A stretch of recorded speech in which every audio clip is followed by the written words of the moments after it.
اگر ہمیں یہ پتہ نہیں ہے کہ ہماری کتنی نمازیں قضا ہو چکی ہیں تو اس کو کیسے ادا کرنا ہوگا؟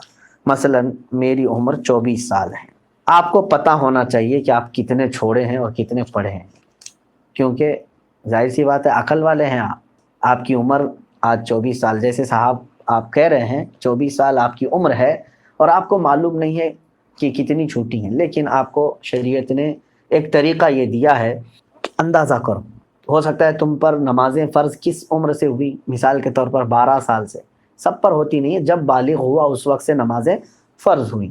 اب یہ 24 سال والے جو ہیں، میں ایک فار ایگزامپل بتا رہا ہوں، ہو سکتا ہے ان 14 سال میں بالغ ہوئے، نماز فرض ہوئی 14 سال کی عمر سے، 14 سال سے لے کر 24 سال ان کی عمر ہے آج، تو کتنے سال ہوئے؟ 10 سال۔ اتنا تو آپ کو خود معلوم ہوگا کہ ان 10 سالوں میں نے کتنے سالوں کی سب ملاؤں گا اگر تو کتنے سال کی نماز بنے گی، ہو سکتا ہے آدھا کر لو، اور اس میں بھی ساری نمازیں ایک طرح کی نہیں ہیں، کچھ لوگوں کی اکثر نمازیں اگر چھوٹی ہوں گی تو فجر چھوٹی ہوگی، عشاء چھوٹی ہوگی، اور اکثر پڑھی ہوں گی تو مغرب یا عصر یا ظہر یہ پڑھی ہوئی ہوں گی، تو آپ کو ایک اندازہ کرنا ہوگا غالب گمان 10 سال میرے اوپر نماز فرض ہو کر کے اتنا عرصہ ہو گیا ہے، میں نے مغرب کی نماز اس میں سے 8 سال تو پکا پڑھا ہی ہوں، شاید ہو سکتا ہے سب ملا کر کے جو چھوٹی ہوں گی میری وہ 2 سال کی ہوں گی۔ عصر کی نماز اور ظہر کی نماز میرے خیال سے میں نے 6 سال تو پڑھائی ہوں، یعنی پوری ملاؤں گا پوری نمازیں تو وہ 6 سال کی بن سکتی ہیں، 4 سال کی اگر سب چھوٹی ہوئی جمع کروں گا تو 4 سال کی بن سکتی ہیں۔ تو ہوا یہ کہ مغرب کی چھوٹی ہوئی کتنی ہوئی؟ 2 سال کی، ظہر عصر کی چھوٹی ہوئی 4 سال کی ہوگی، 6 سال پڑھا ہوگا اور 4 سال چھوٹی ہوگی۔ اب آتا ہے عشاء کا نمبر اور فجر کا نمبر، تو آپ یہ سوچ لو کہ یہ 10 سالوں کے اندر ہو سکتا ہے 1 سال پوری نمازیں ملا کر کے میں نے فجر پڑھی ہوں گی، 9 سال تو میری فجر باقی ہوگی، اور عشاء کو آدھا کر لو، تو ہر نماز کو آپ کو ایک غالب گمان بنانا پڑے گا۔ اچھا ہے کہ آپ نے 24 سال کی عمر میں سوال کیا ہے، اب 60 سال کی عمر میں مجھ سے سوال ہوتا تو میں اسی انداز سے بتاتا۔ تو اب آپ کو اسی طرح کے نمازیں پڑھنا ہے۔ اب مثال کے طور پر فجر کی آپ نے اندازہ کر لیا 10 سال کے عرصے میں میری کل نمازیں جو چھوٹی ہیں وہ 9 سال کی چھوٹی ہوں گی، میں نے شاید 1 سال کی پڑھی ہوں، یا آپ کے اوپر ہے، میں اگزامپل بتا رہا ہوں۔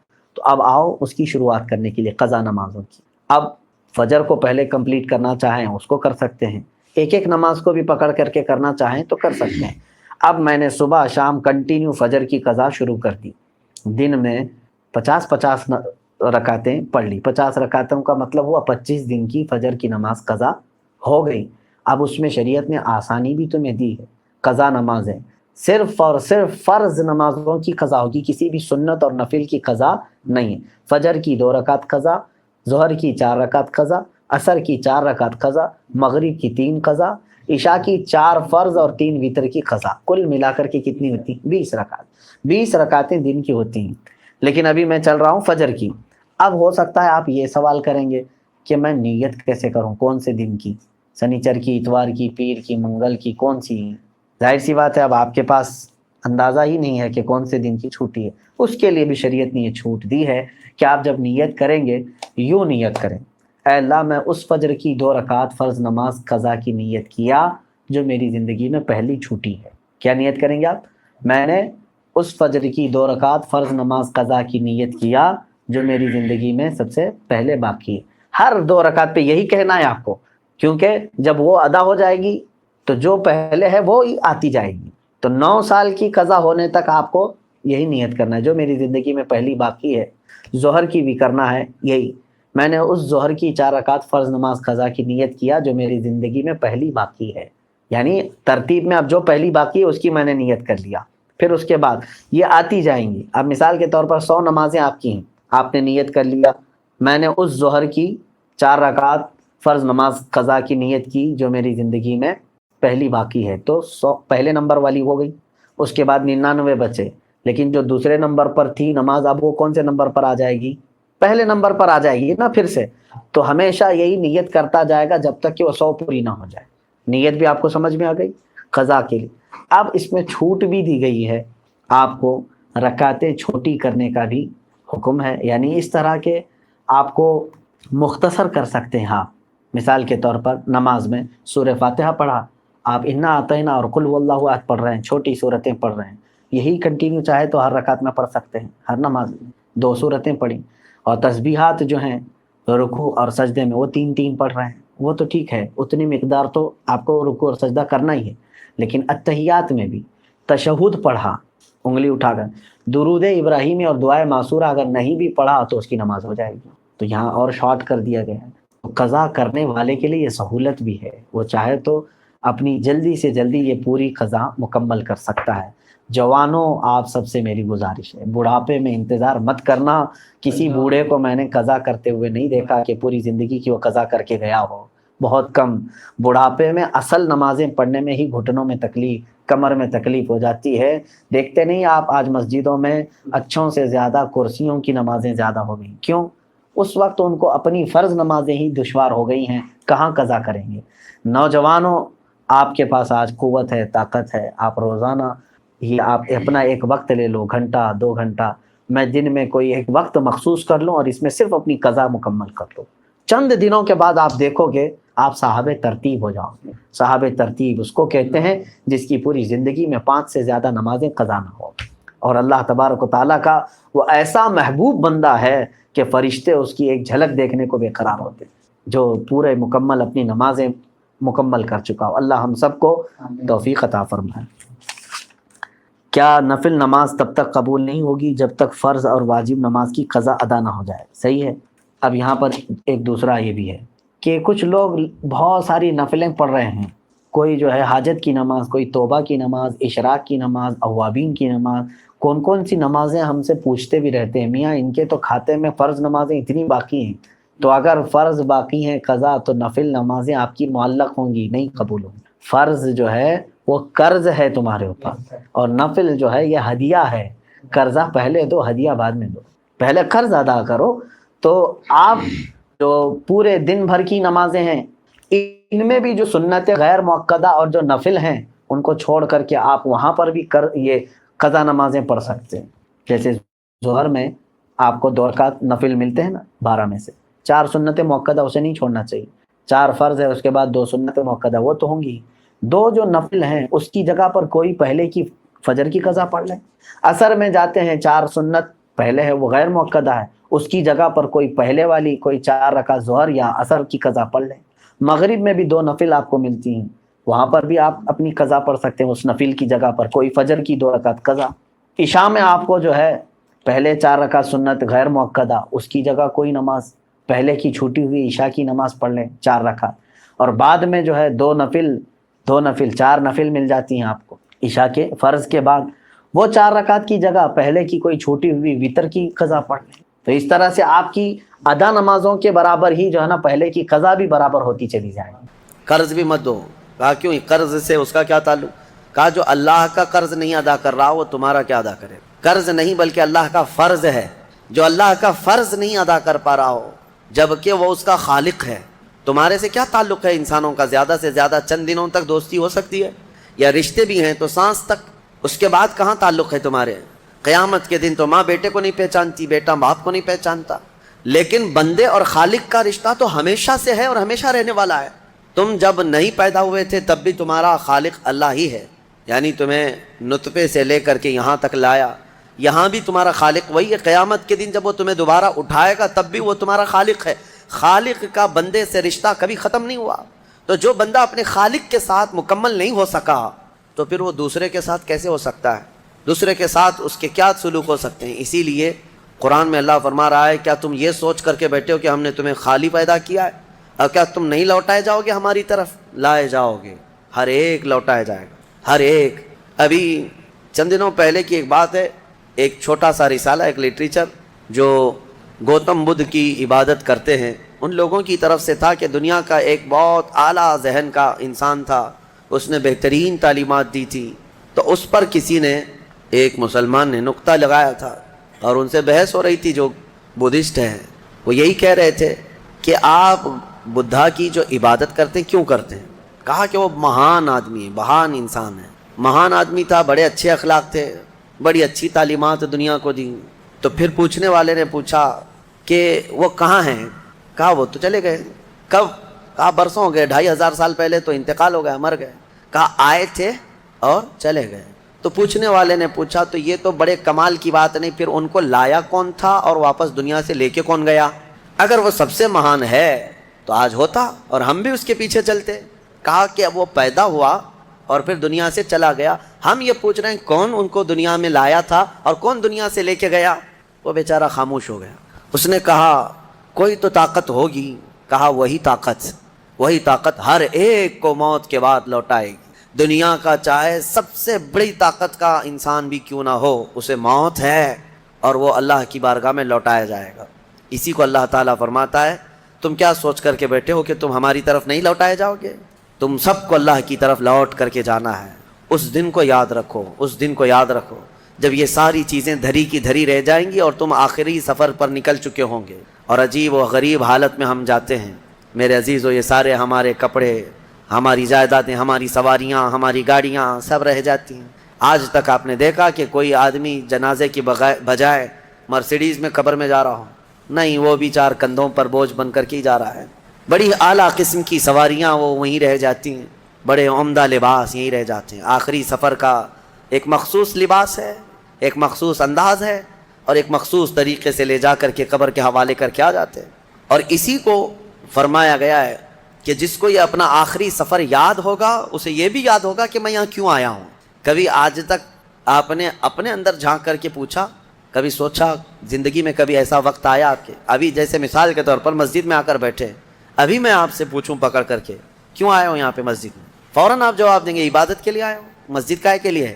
عشاء کا وقت ہو رہا تھا نماز پڑھنے کے لیے آیا، یا محفل چل رہی تھی محفل میں آ گیا. یہ تو تمہارا مقصد ہے.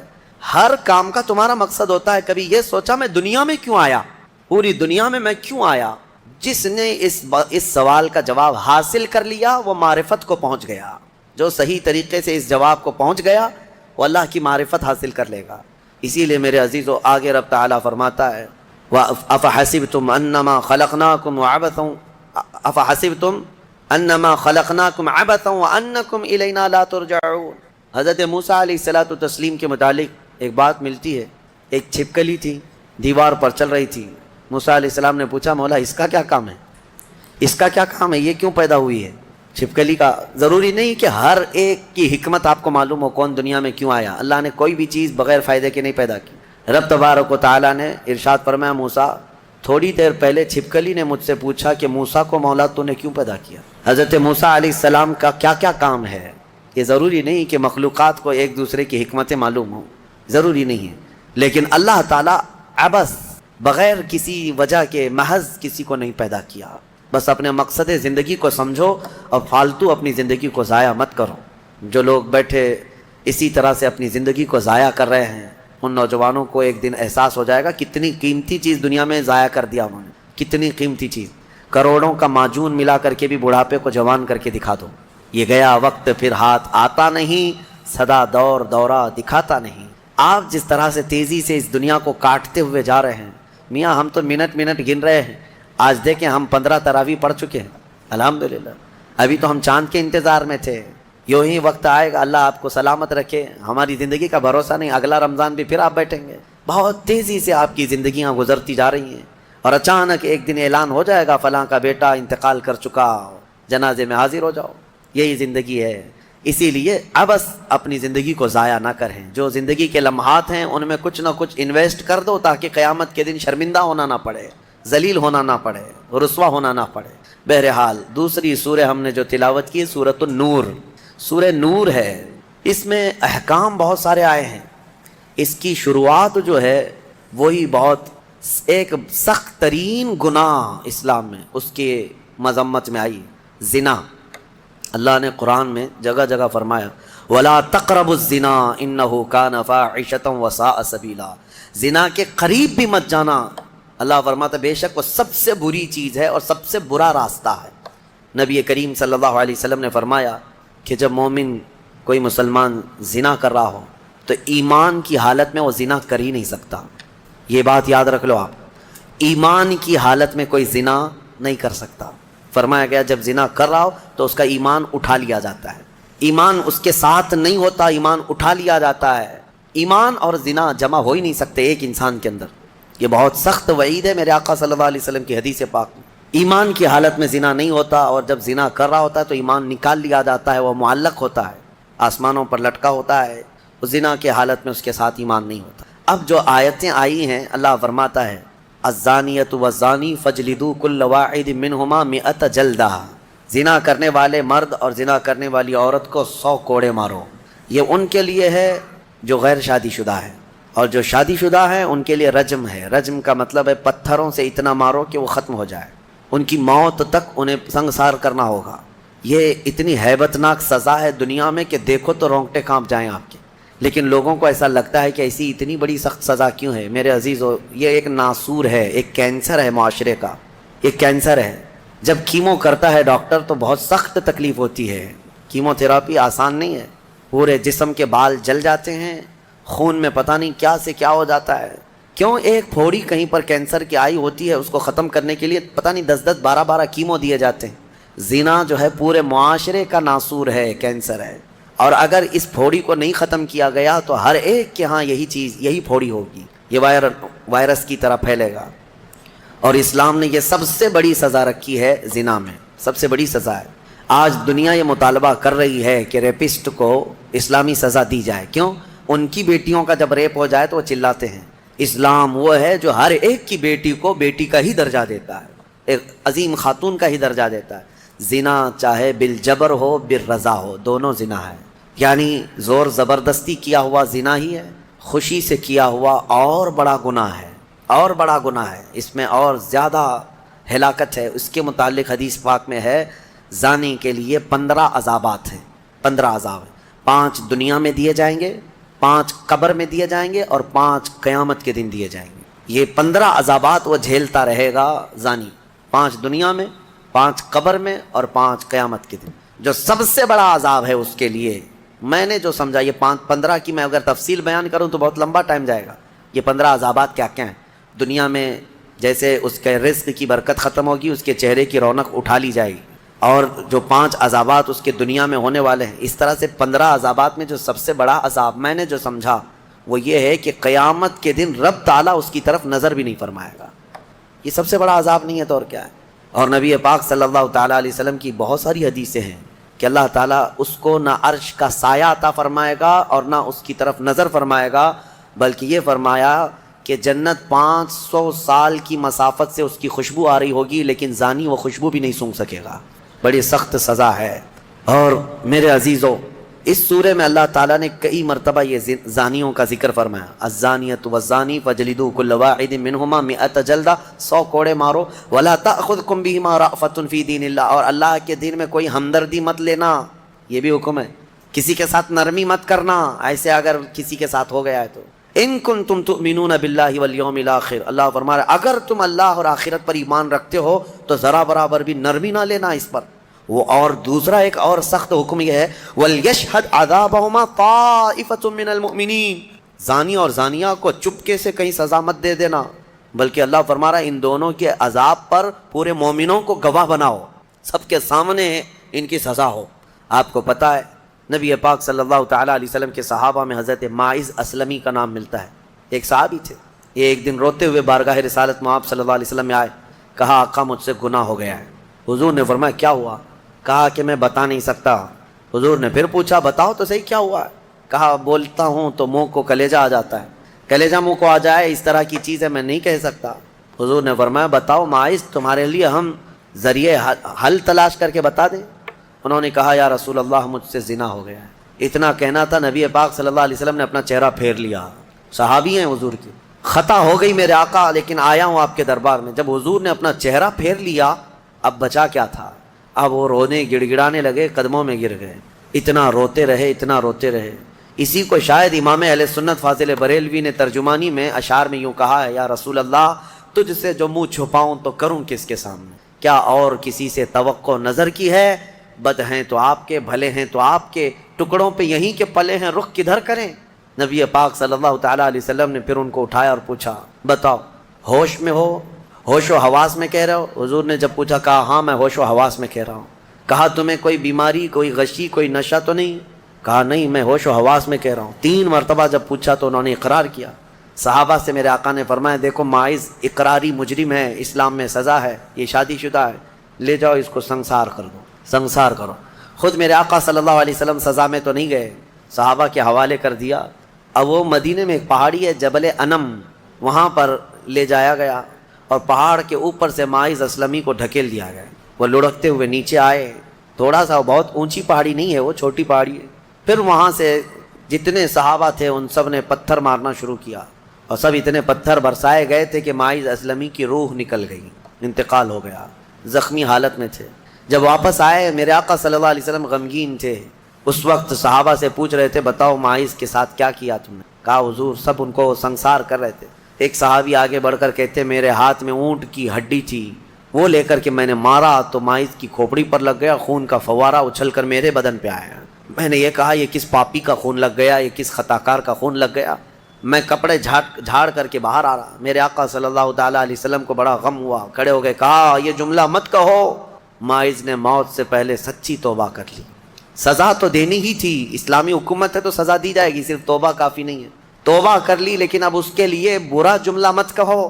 میرے آقا نے فرمایا اللہ تعالیٰ نے ماعز کی سچی توبہ کی وجہ سے جبرائیل کو بھیجا اور یہ فرمایا یا رسول اللہ آپ کے غلام نے ایسی توبہ کی ہے کہ اس کی توبہ کے عوض اللہ نے پورے مدینے والوں کی گناہ معاف فرمایا، سب کی توبہ کے برابر فرما دیا۔ میرے عزیزو سزا تو دی گئی۔ ایک اور صحابی آئے، وہ بھی آئی تھی بارگاہ رسالت میں آپ صلی اللہ علیہ وسلم میں، کہا کہ مجھ سے خطا ہو گئی ہے، حمل بھی تھا۔ حضور نے فرمایا جاؤ بچے کی ولادت کے بعد آؤ۔ بچہ پیدا ہو گیا، وہ بچہ کو 1 دن 2 دن کا بچہ تھا، وہ لے کر کے حاضر ہو گئی، کہا مجھے پاک کر دیجئے، مجھے پاک کر دیجئے۔ ان صحابہ کو یہ ڈر تھا کہ قیامت کی سزا بہت سخت ہے، دنیا ہی میں لے لو بہتر ہے، بہت عظیم ہے سزا جو قیامت کے متعلق فرمایا گیا۔ وہاں تو ہلکی سزا یہ ہے زنا پر کہ فرشتے لوہے کی سلاخ جو ہوتے ہیں وہ گرما کر کے ان کی شرمگاہوں پر مار رہے ہوں گے، اور ان کی شرمگاہوں سے جو پیپ نکل رہا ہوگا محشر کے دن، فرمایا کہ ان کی بدبو سے پورے محشر والے کانپ رہے ہوں گے۔ زانیوں کی جو ہلکی سزا ہے، پھر جہنم کی سزا کا تو کیا شمار ہی نہیں۔ لیکن یہ صحابیہ آئیں، کہا کہ حضور نے فرمایا بچہ ہونے کے بعد اور بچہ لے کر کے پھر آئی۔ حضور نے فرمایا ابھی تو پیدا ہوا بچہ، اس کا حق ہے، اس کو جاؤ دودھ پلا کے آؤ۔ حضور پاک صلی اللہ علیہ وسلم کے پاس سے وہ گئیں، 2 سال تک دودھ پلایا، اور پھر جب بچہ تھوڑا بہت چلنے پھرنے لگ گیا، غلط صحیح کو پہچاننے لگ گیا، تو آئی حضور کی بارگاہ میں، کہا یا رسول اللہ اب میرا بچہ میرے بغیر رہ سکتا ہے، یہ صحیح غلط کو پہچاننے لگ گیا، اب دودھ بھی چھوڑ چکا ہے، مجھے پاک کی کریں۔ وہ کیسی خواتین تھیں اس وقت بھی، چاہتے تو بہانے بنا لیتے، میں نے کیا ہی نہیں، خود اقرار کر کے انہیں پاک ہونا ہے۔ اللہ کی بارگاہ میں یہ عیب اور یہ دھبا لے کر نہیں جانا چاہتا۔ پھر ان کے سنسار کا بھی حکم دیا گیا، اس خاتون پر بھی سنساری ہوئی، یہاں تک کہ ان کی موت واقع ہو گئی۔ میرے عزیز و اسلام میں بڑی عظیم سزائیں ہیں، صرف میں یہ دنیاوی سزا آپ کو سنا رہا ہوں، اس سے گیس کر سکتا ہے آدمی دنیا میں جو ہائیسٹ سزا ہے اسلام میں وہ زنا پر ہے، لیکن یہ بھی کہا گیا ہے کہ یہ صرف اور صرف 100 میں سے 99 حصہ بھی اس کا یہاں سزا نہیں دی جا رہی، باقی 99 درجے زیادہ حشر کے دن اس کی سزا ہے۔ اگر وہ توبہ کے بغیر مر گیا، اگر وہ پاک ہوئے بغیر مر گیا، اس سے 100 گنا 99 گنا زیادہ جو یہاں دنیا میں سزا دی جا رہی، اس کا 99 درجے زیادہ حشر کے دن وہ سزا پائے گا۔ اسی لیے وہ دن یاد کر کے ہی جان پگھل جاتی ہے، جسم تھر تھر کانپنے لگتا ہے، وہ قیامت کا منظر۔ اللہ کریم ہمیں ان تمام برے فواحشات سے محفوظ فرمائے۔ اس سورہ میں اللہ تعالیٰ نے فرمایا یا ایھا الذین آمنوا لا تدخلوا بیوتا غیر بیوتکم حتی تستأنسوا وتسلموا علی اہلہا۔ اے ایمان والو دوسروں کے گھروں میں ڈائریکٹ ایسے داخل مت ہو جاؤ جب تک کہ تم سلام